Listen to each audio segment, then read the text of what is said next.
2022년 10월 30일 주일 함께 은혜를 나누실 하나님 말씀은 신약성경 요한계시록 2장 1절부터 7절 말씀 되겠습니다. 제가 읽어 드리겠습니다. 에베소 교회의 사자에게 편지하라.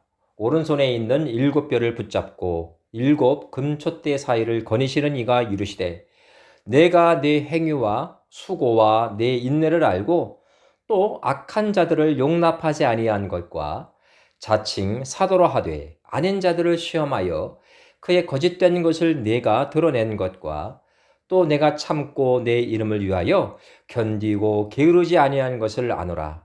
그러나 너를 책망할 것이 있나니 너의 처음 사랑을 버렸느니라. 그러므로 어디서 떨어졌는지를 생각하고 회개하여 처음 행위를 가지라. 만일 그리하지 아니하고 회개하지 아니하면 내가 네게 가서 네 촛대를 그 자리에서 옮기리라. 오직 네게 이것이 있으니 내가 니골라당의 행위를 미워하는도다. 나도 이것을 미워하노라. 귀에 있는 자는 성령이 교회들에게 하시는 말씀을 들을지어다. 이기는 그에게는 내가 하나님의 낙원에 있는 생명나무의 열매를 주어 먹게 하리라. 저는 오늘 본문 말씀 의지해서 응답하라 1986 이런 제목으로 함께 은혜를 나누고자 합니다. 1986년 이때의 한국 사회는 참으로 역동성으로 넘쳐났던 시기였습니다. 2년 뒤 개최될 역사적인 88 올림픽 준비로 분주했고 그 전초전으로 서울에서 아시안 게임까지 벌어져서 나라 전체가 축제 분위기였죠. 개발도상국에서 상위 레벨 중진국으로 막 진입하던 때여서 국민 전체가 우리도 할 수 있다 이런 의욕으로 똘똘 뭉쳐 있었죠. 1986년 이때 저는 20대 중반의 청년이었고 신학교에 막 입학했던 때였습니다. 이때 저는 교회에서 생활하는 시간이 사회에서 보내는 시간보다 많았던 기억이 있습니다. 왜냐하면 거의 매일 교회에 가서 천례 예배를 드렸기 때문입니다. 정말 거의 매일 그렇게 했습니다. 교회에 가서 목사님의 말씀을 듣는 것이 그렇게 좋았습니다. 설교 후에 이어지는 합심기도 시간은 더더욱 좋았습니다. 나라와 민족을 위해서, 교회와 담임 목사님을 위해서, 개인과 가정의 기도 제목을 위해서, 그리고 천례 예배에 참석한 분들이 올리는 특별한 기도 제목을 위해서 밤새워 기도했습니다. 그런 다음 새벽 예배를 마치고서야 새벽 첫 버스를 타고 집으로 귀가했지요. 여의도에서 용산으로 가는 버스 안에서 바라보는 그 새벽 경치가 어찌 그리 아름답던지 말로 표현할 수가 없었습니다. 가난한 신학생이라 때때로 버스비가 없어서 원효대교나 마포대교를 건넌 적도 종종 있었습니다. 몸은 피곤했지만 저의 영혼은 더없이 행복했었습니다. 1시간 30분 넘게 걸어야 했지만 입으로 찬양을 하며 걸었던 그 길을 지금도 생생하게 기억합니다. 1986년 그때의 한국 기독교는 최대의 부흥기이기도 했습니다. 모든 교회가 부흥하던 때였습니다. 신학교 역시 많이 설립되었습니다. 전문 사역자들이 너무나 많이 필요했기 때문이죠. 젊고 훌륭한 설교가들과 부흥사들 역시 끊임없이 등장했습니다. 곽선희 목사님, 이동원 목사님, 옥하는 목사님, 조용기 목사님, 박조준 목사님, 김창현 목사님, 신현균 목사님, 유호문 목사님, 그리고 하용조 목사님 등등 이후 헤아릴 수 없는 그 사역자들이 한국 교회를 이끌었습니다. 한마디로 한국 교회의 최전성기였다고 할 수 있습니다. 매일 이어지는 기도와 전도 그리고 주일 교회를 가득 채우는 성도들의 열정은 저로 하여금 언제나 주일을 손꼽아 기다리게 만들었습니다. 특별히 주일만 되면 교회학교와 성가대 그리고 병원 전도 등으로 정말이지 몸이 10개라도 모자랄 지경이었습니다. 교회에서 수고한다고 버스비나 다른 용도의 돈을 주는 것도 아닙니다. 그냥 제가 좋아서 그렇게 했습니다. 누가 시켜서 될 일도 아니었죠. 새벽에는 새벽 일부 성가대, 오전 10시에는 교회학교 교사로, 오후 1시쯤에는 청년예배에 참여하고, 그리고 그 이후에는 병원 전도를 나가서 밤 늦게 집으로 귀가했습니다. 그런데 참으로 희한한 것은 1986년 이때의 신앙인들은 거의 제 모습과 빼박이었습니다.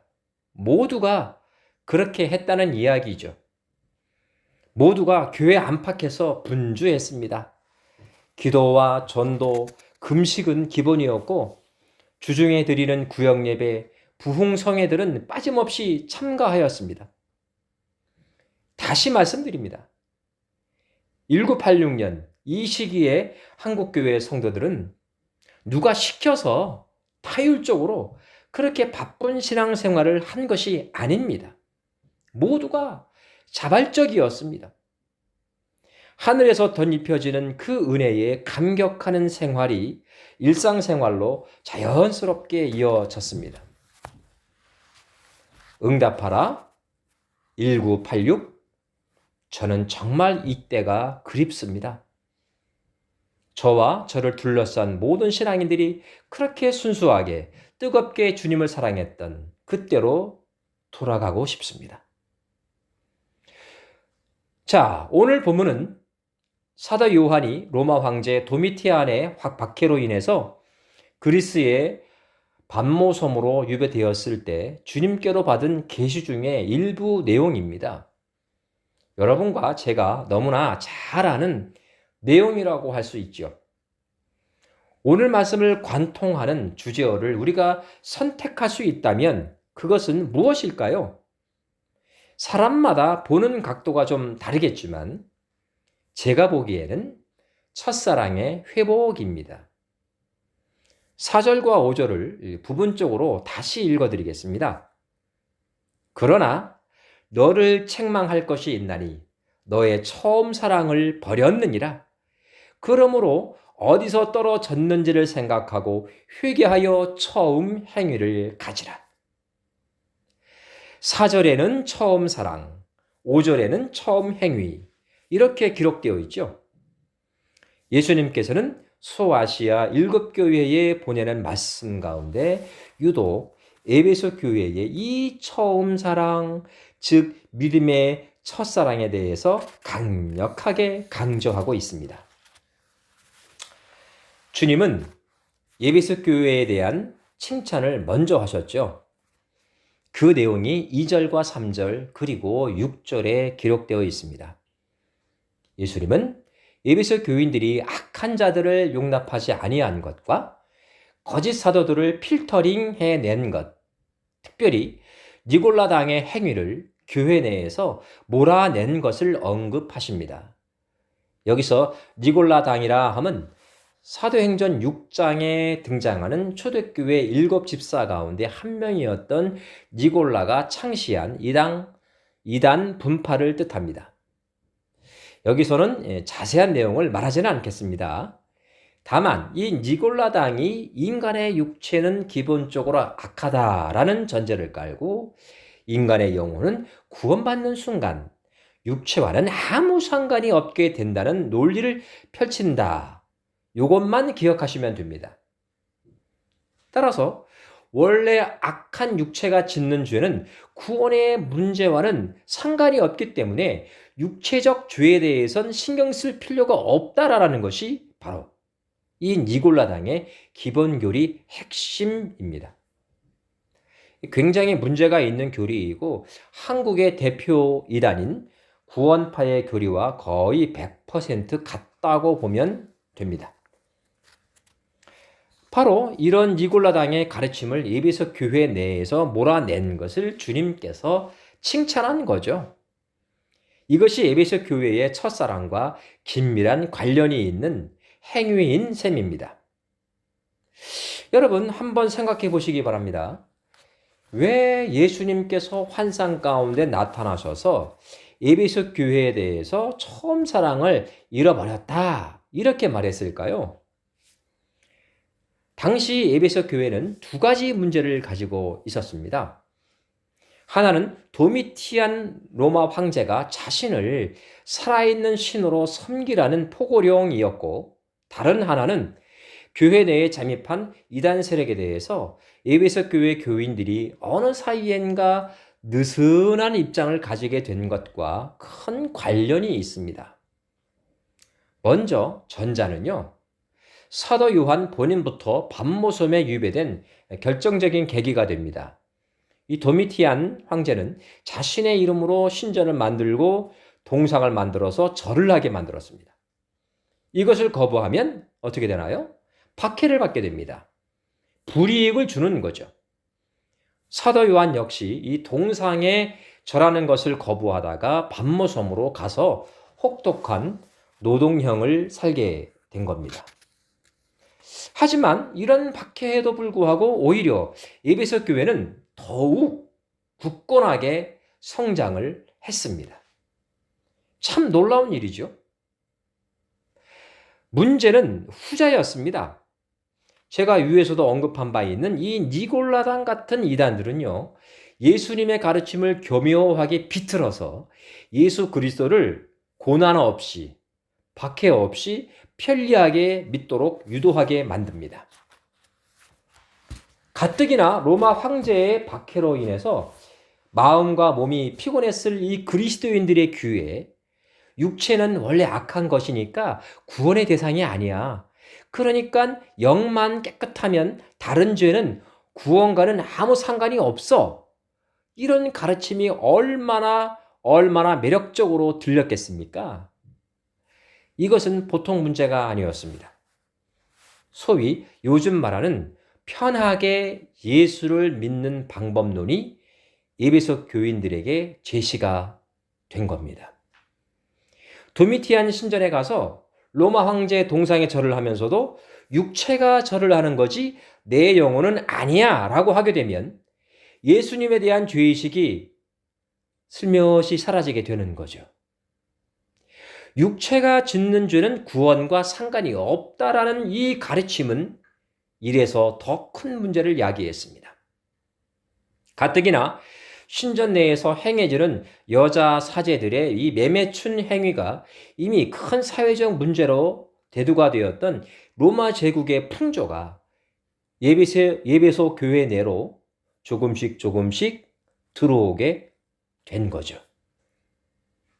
제가 여러분께 가끔 말씀드리는 이 기독교의 역설, 즉 신앙 공동체 내에 박해가 가해지면 가해질수록 성도 간의 사랑이 더 끈끈하게 이어지고 결과적으로 교회의 부흥으로 이어지는 그런 역설 말입니다. 추후 313년 로마 황제 콘스탄티누스는 밀라노 칙령을 발표해서 기독교를 로마의 국교로 인정하게 됩니다. 이제는 더 이상 그리스도인들은 대형 원형 경기장에서 굶주린 사자밥으로 던져지지 않게 되었습니다. 또 어두컴컴한 지하동굴 카타콤에서 태어나서 또 그곳에서 죽지 않아도 되었습니다. 그러나 기독교에 대한 박해가 사라지자 교회는 곧장 변질되었습니다. 마틴 루터가 1517년 10월 31일 비텐베르그 교회 문 앞에다가 95개의 반박문을 붙일 때까지 중세 기독교는요, 우리가 알고 있는 그런 기독교가 아니었습니다. 그렇다면 2022년 10월 오늘날의 교회는 어떻습니까? 루터가 종교개혁을 할 당시까지 거슬러 올라갈 것도 없습니다. 응답하라 1986. 바로 이것입니다. 1980년과 1988년 여의도에서 개최되었던 세계복음화 대성회에는 각각 거의 연인원 100만 명에 가까운 성도가 운집했었습니다. 저 역시 1988년 성회에 성가대원으로 참여했던 기억이 뚜렷합니다. 아주 순수한 복음 전도 집회였다라는 점을 고려하면 정말 상상하기 어려운 숫자입니다. 요즘처럼 광화문에서 개최되는 모 교회의 정치 집회와는 그 성격이 완전히 다릅니다. 어제 서울 이태원에서 할로윈 축제에 참여한 청년들이 150명 넘게 사망했습니다. 깔려서 죽었다고 합니다. 그 숫자가 더 늘어날 것 같다고 하죠. 그 좁아터진 이태원 골목에 10만 명이 넘는 사람들이 몰렸다고 합니다. 대부분 청년들이었다고 합니다. 그 10만 명 가운데 그리스도인이 예수를 믿는 사람들이 과연 얼마나 되었을까요? 저는 생각해 봅니다. 결코 적지 않은 숫자가 그곳에 있었을 겁니다. 편하게 예수를 믿는 시대가 바로 2022년 오늘입니다. 구원은 영혼과 관련이 있지 육체와는 아무 상관이 없다. 그러니 편하게 예수를 믿어라. 이것이 영지주의의 한 분파였던 니골라당의 가르침입니다. 귀신 바가지에 초콜릿 얻어먹는 할로윈은 구원과는 아무 상관이 없는 일반 문화적인 축제라고, 우리 청년 그리스도인들이 쇠뇌당하지 않았다라고 말할 수 있을까요? 혹은 축제 때마다 민속축제라는 이름 아래 남사당 패들이 울려대는 초혼 꽹과리를 일반 문화라고 우리 그리스도인들이 아무 생각 없이 받아들이고 있지는 않는지 모르겠습니다. 응답하라 1986. 이것은 고난 가운데, 환난 가운데, 핍박 가운데 견고하게 성장하는 믿음에 대한 우리의 응답입니다. 성경 시편 119편 71절은 다음과 같이 말합니다. 고난당한 것이 내게 유익이라. 이로 인하여 내가 주의 율례를 배우게 되었나이다. 또한 로마서 8장 17절과 18절은 다음과 같이 선언합니다. 자녀이면 또한 후사, 곧 하나님의 후사요. 그리스도와 함께한 후사니 우리가 그와 함께 영광을 받기 위하여 고난도 함께 받아야 될 것이라. 생각건대 현재의 고난은 장차 우리에게 나타날 영광과 좋게 비교할 수 없도다. 이 두 말씀의 핵심은 무엇일까요?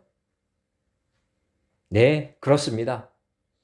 그리스도인들에게 있어서 고난은 주님을 보다 정확하게 알게 만들어주는 교과서이다. 바로 이것입니다. 응답하라 1986은 우리 그리스도인들에게 있어서 편하게 예수를 믿는 영적 게으름으로부터 우리를 깨우는 자명종입니다. 예수를 믿는 믿음으로 인하여 우리가 받는 고난이 없다면 그것은 바로 우리가 알게 모르게 이미 니골라당의 가르침에 영향을 받고 있다고 보면 크게 틀리지 않습니다. 사랑하는 성도 여러분, 주님이 부르시는 응답하라 1986에 어떻게 응답하시겠습니까? 다 함께 기도합니다. 아버지 하나님 감사합니다. 오늘 말씀을 통해서 영적 고난의 유익에 대해서 우리가 다시 한번 교훈을 받게 되었습니다. 감사합니다.